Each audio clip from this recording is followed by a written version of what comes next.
Welcome. It's a beautiful day at the Scottsdale Camelback Resort. I'm Lori Entwistle, your managing agent and general manager. Unfortunately, due to the pandemic and local mandates, owners are not in physical attendance today. In accordance with the CC&Rs, we have reached quorum via proxy. In addition, the election of the Board of Directors was also done via proxy, and the results of that election will be announced during the meeting. On behalf of the entire SCR family, we wish you a happy and healthy holiday season and look forward to seeing you very soon.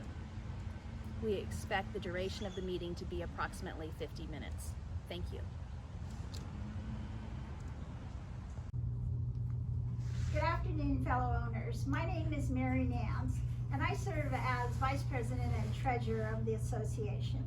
I'll be leading the meeting today because earlier this year we lost our longtime board member and president, Fred Sufall. Fred was 99 years old. He was a great person, a great gentleman, and a wonderful board member, and we really missed him. So I will now officially open the 38th Annual Scottsdale Camelback Resort Owners Meeting. So going to our agenda, the first thing on our agenda is the roll call.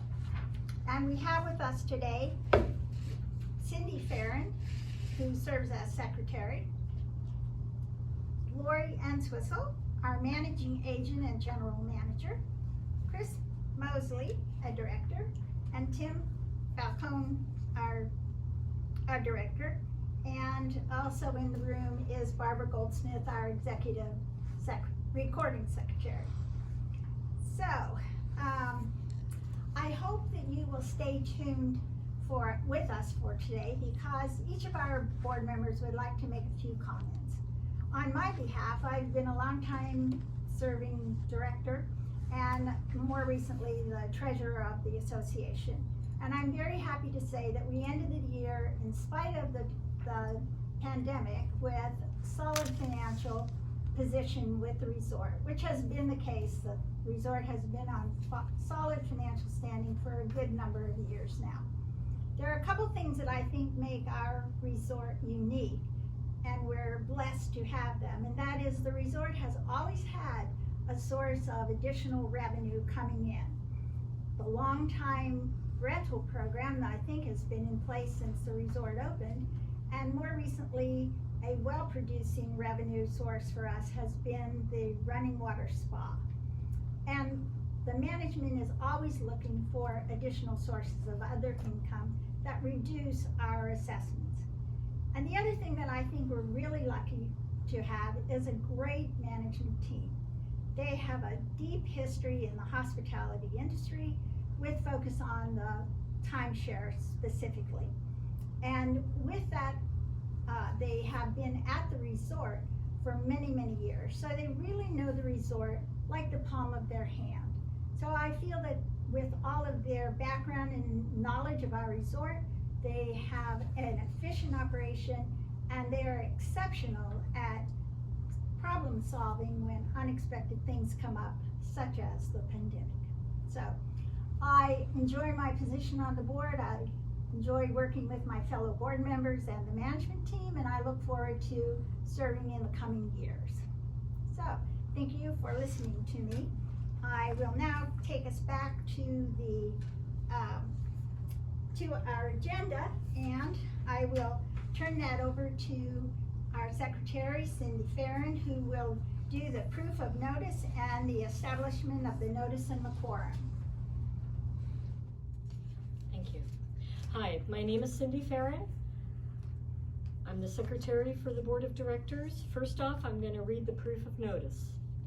The date of the 2020 annual meeting of the Scottsdale Camelback Resort Association Incorporated was established on December 7th, 2019, and published in each issue of the association's newsletters in 2020. Final notice of the time, date, place, agenda, and candidates for election was included in the 2021 assessment billing. A copy of the newsletter is submitted as proof of notice. Now I'm going to move on to the establishment of notice and quorum. Article 3 of the Association Bylaws, Section H, provides that the presence in person or by proxy of the holders of 1/3 of the total membership entitled to vote at any meeting shall constitute a quorum.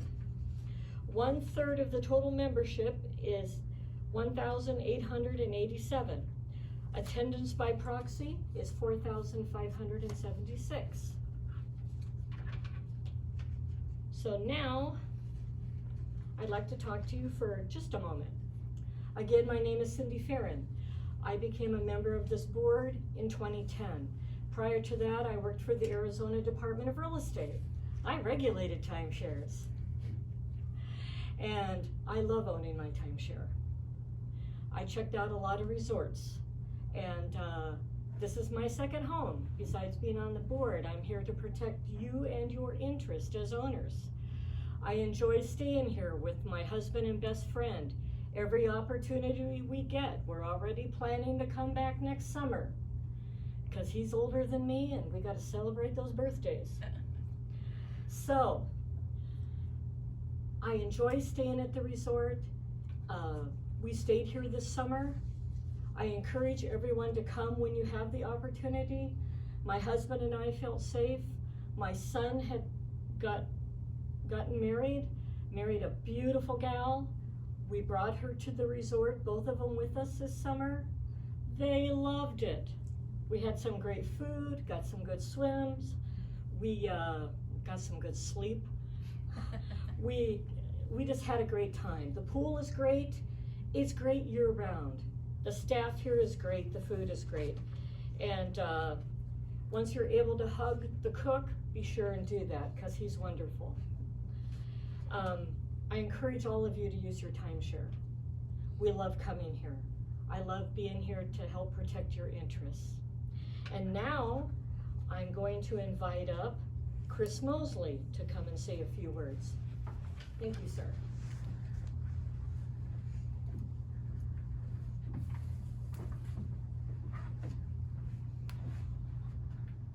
Hi, my name is Chris Mosley. I'm serving as a member of the board for the Scottsdale Camelback Owners Association and have been for a little more than the past decade.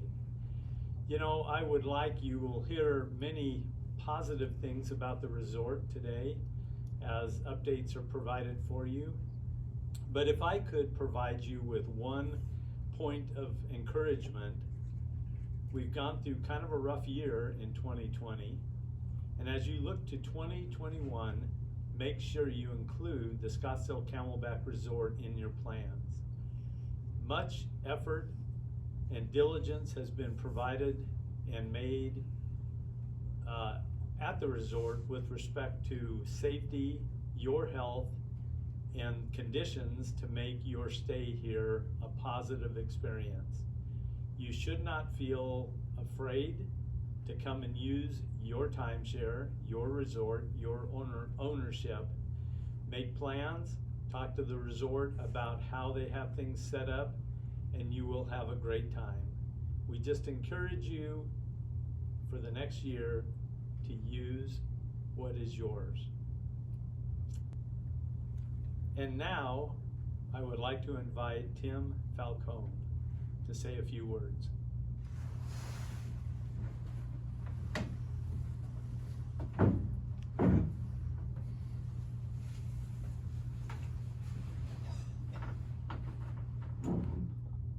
Hi, for those that don't know me, my name is Tim Falcone.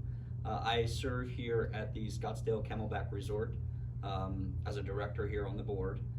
And I can tell you that for the past 3 years, during my first term, I have gained not only just the admiration, but just a plethora of respect for our board members. And I say our board members because also being an owner here, I think it's important to know that we look at every challenge, we look at every obstacle, and we look at everything to make the experience here at the Scottsdale Camelback Resort a ongoing learning experience to handle things such as in 2020 are medical challenges that we've taken. And I can speak to you certainly as a healthcare provider, as I've been a nurse for about 4 years and was a paramedic for about 8 years before that. This board is unbelievable at adapting to change. This board is absolutely unbelievable at looking at providing the ultimate experience for all of us owners. And I can say that I've been a part of a lot of teams, and I am no more proud to be a part of this team, of this group here with this resort, as it really does feel, not just as an owner, but as also a board member, as a huge family that we're a part of. So I'll echo, come enjoy, but do it safely. And they've taken all the steps here, again, speaking to you as a healthcare provider, they've taken all the steps here to make that enjoyment and that escape to be as safe as possible. So I wish you all the best. I wish you a happy and very, very healthy, not just holiday, but 2021. With that, it is my honor to turn the podium back over to Secretary Farron, where she will read and approve the prior meeting minutes. Thank you.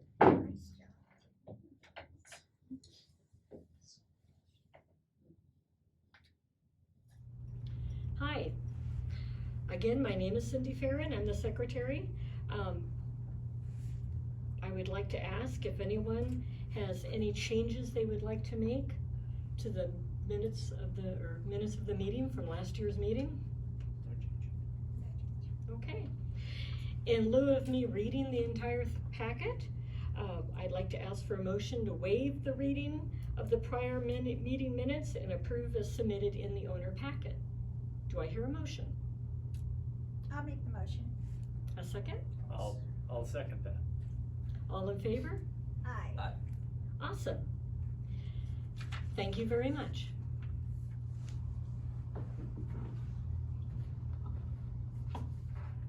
So now on the agenda, we are on to the treasurer's report. And the report is as of October 31st.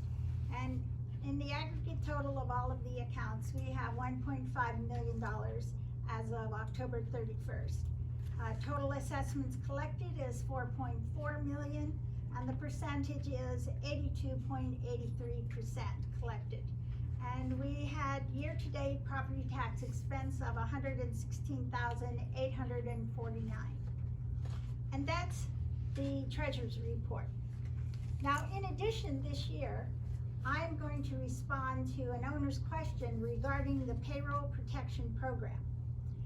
I'd like everybody who's listening to keep in mind that financials of a small business are quite complicated, and I will respond as best as possible in the limited time that we have here. So, as it relates to the payroll protection program that the federal government enacted, yes, our management team was right on top of that program. They applied early, were approved early, and we received funding when the funds first became available. Board and management agreed that funds would be used exclusively for payroll to keep employees employed, as was the intent of the payroll protection program. This allows all of our employees to work full-time during the course of the resort's closure. They worked on different projects, revamping villas, training, and it actually gave management a full staff and the time needed to design plans to reopen in accordance with industry guidelines to keep employees, owners, and guests safe from the virus when we reopened. Anyone who has visited the resort can attest to the safety standards that were initiated. Financials and budgeting are complex, and while it would seem that 2020 resort expense should decrease because the resort was closed, in fact, other less obvious budgeting items were negatively impacted. General operating expenses continued as usual. Utilities, landscape, 25 villas were revamped. I previously mentioned that we had other revenue sources. Well, obviously those other revenue sources stopped when the resort was closed. And they're continuing to produce less revenue than was actually budgeted because we are not as full with people on property as we have been in prior years. So this is how on the surface the resort closure equals less expense. That's much too simple of a statement. It's much more complex than that. But I can tell you that without the PPP funding, we would not have ended the year in a cash position similar to where we were prior years. The funding allowed the resort to ensure when time came to reopen safely, they were well prepared. We expect the SBA, the Small Business Association, to approve 100% forgiveness of our PPP loan. So I hope that I've painted somewhat a small picture of the resort as it worked its way through this unusual year and the value that the PPP played in keeping us in a solid financial picture. So now I invite Lori Entwistle to come up and give us her management report. Lori?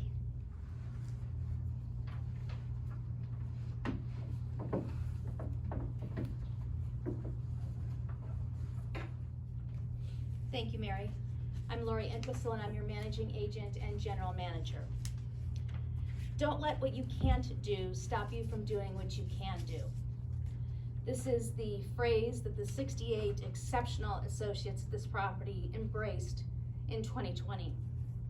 We had many accomplishments. I tried to keep you updated with those throughout the year via email and our quarterly newsletter. I also hope that these updates assured you that when you felt it was time to come back, we were ready and we were here.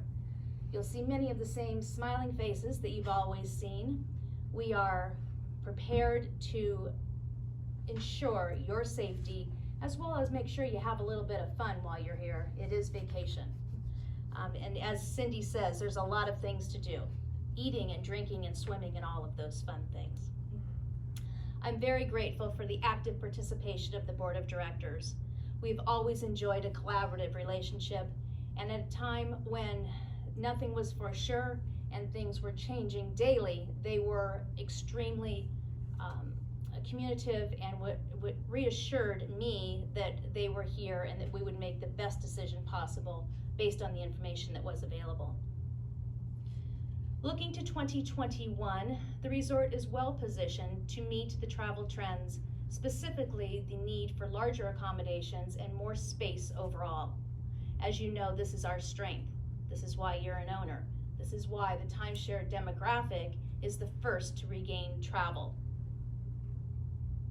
When you visit, we're ready, we're here, and I encourage you to visit our website first. Scottsdale Camelback, all one word, I hope you know that, but go ahead and pop on there. At the top of the homepage, there are two buttons. One says Health and Safety Protocols, and the other is Plan Your Scottsdale Stay. Obviously, the first one, the Health and Safety Protocols, are things that we're doing here on property that will, again, reassure you of our commitment to maintaining a safe and happy environment while you're on site. Visit or Plan Your Scottsdale Getaway is a direct link to Experience Arizona, which is maintaining the most current and up-to-date information on local venues, restaurants, etc. We want your first return back to be pleasant with little surprise and certainly no inconvenience. So take a time and do that before you arrive. Check-in starts in the parking lot now. This is one of the changes that we have made. You're going to want to arrive as close to check-in, which is 4 o'clock, as possible.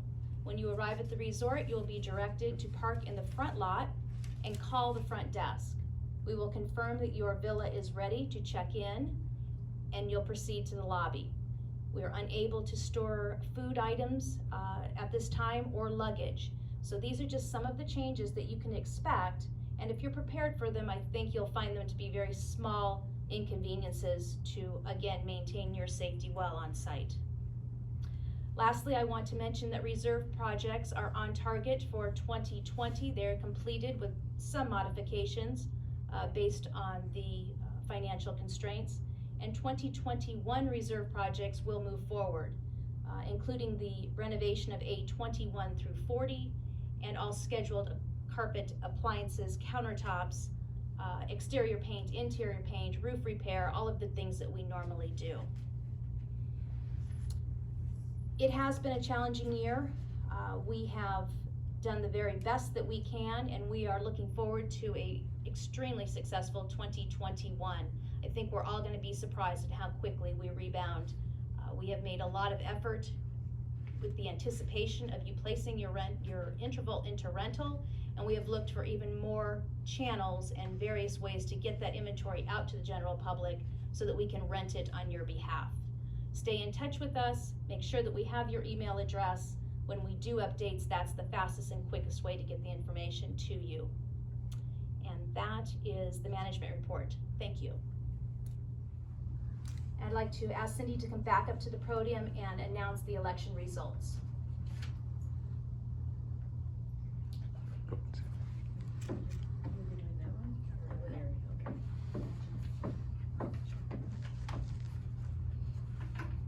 Thank you. I'd like to announce the election results. First off, we have 2 positions. The first one, Tim Falcone has been reelected. Congratulations, Tim. The second one, I'd like to congratulate Kathy Griffiths and welcome her as the newest director to the Board of Directors for Scottsdale Camelback Resort.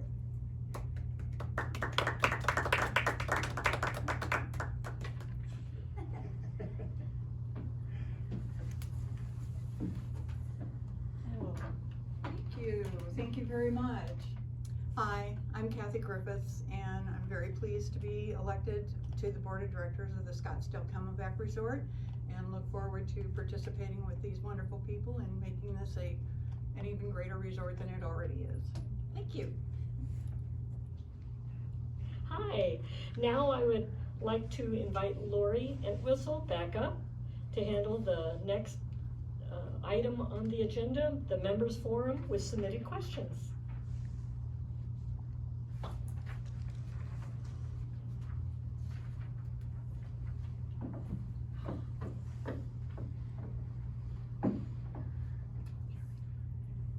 Hi again.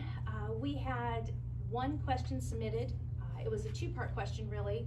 Mary answered the first question as she spoke about the PPP loan. The other half of that question really had to do with how the resort was handling the time that it was closed and how owners could expect to be reimbursed. And so that's an absolutely reasonable question to ask, and I kind of want to start at the beginning and give you a little bit of background that will help you understand where we're at and how that works. For those of you that attend the owners update meetings when you're on property, this will be a review for you because we talk about this every single year. The resort prepares a zero-based budget, and what that means is that the income minus expenses equals 0.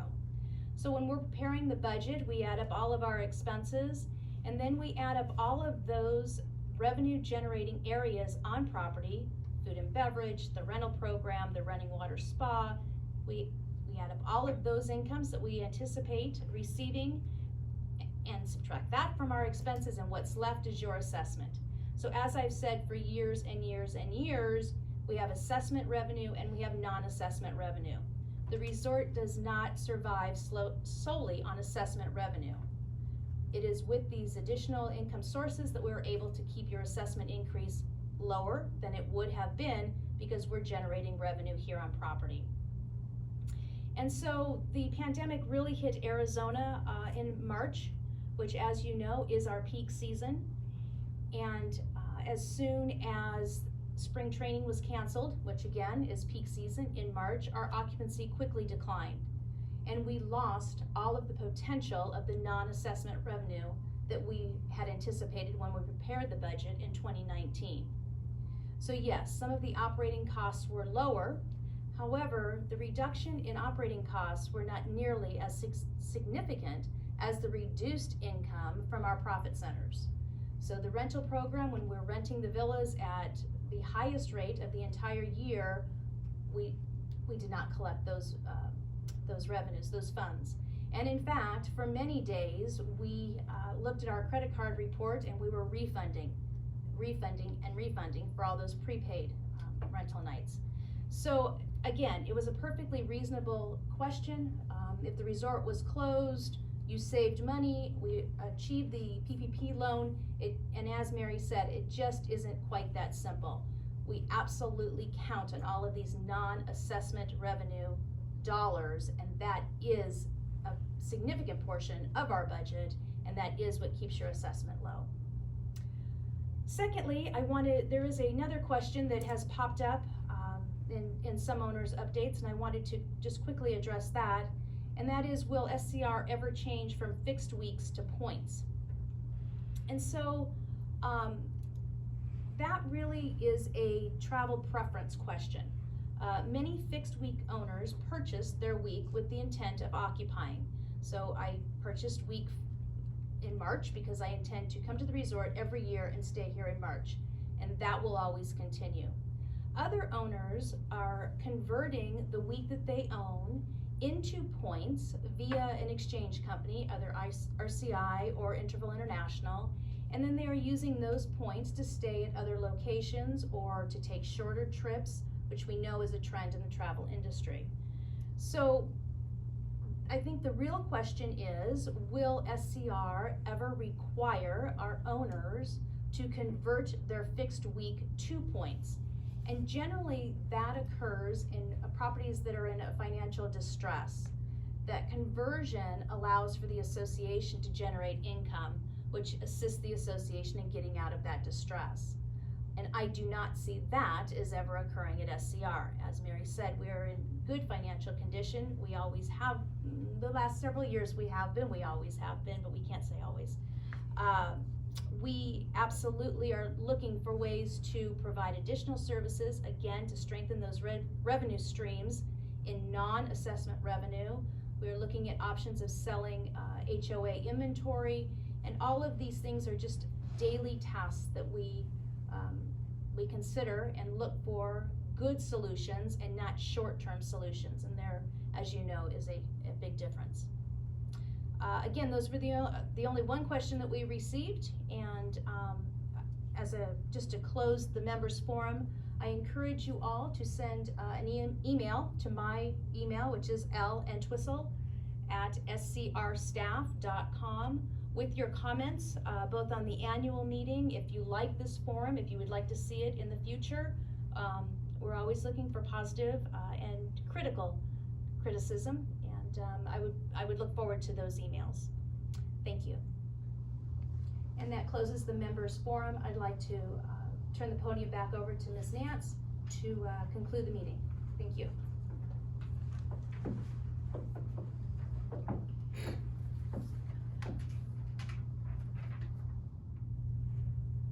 So I hope that you found this vehicle of having the annual meeting of interest to you. And at this point, the last thing on our agenda is to confirm our future meeting date, which is legally in our documents has to be the first Saturday of the month of December each year. So in 2021, the 39th annual meeting will be on December 4th, 2021. And with that, concludes our items on the agenda, and we're ready to adjourn the meeting. So I wish everybody a happy holidays and stay safe and enjoy your time together. So I will entertain a motion that we adjourn the meeting. Motion. Okay, and a second? I'll second. All approved? Aye. Thank you so much for joining us today. Goodbye.